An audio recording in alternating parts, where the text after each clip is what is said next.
दूरीकृतसीतार्तिः प्रकटीकृतरामवैभवस्फूर्तिः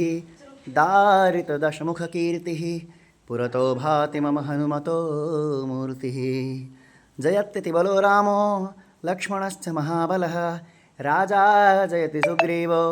राघवेणाभिपालितः दासोऽहं कोसलेन्द्रस्य रामस्य कृष्णकर्मणः हनुमान् शत्रुसैन्यानां निहन्ता मारुतात्मजः न रावणसहस्रं मे युद्धे प्रतिबलं भवेत् शिलाभिश्च प्रहरतः पादपैश्च सहस्रशः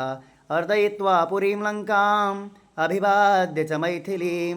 धर्षयित्वा पुरीं लङ्काम् अभिवाद्य च मैथिलीं समृद्धार्थो गमिष्यामि मिषतां सर्वरक्षसां श्रीराम जय राम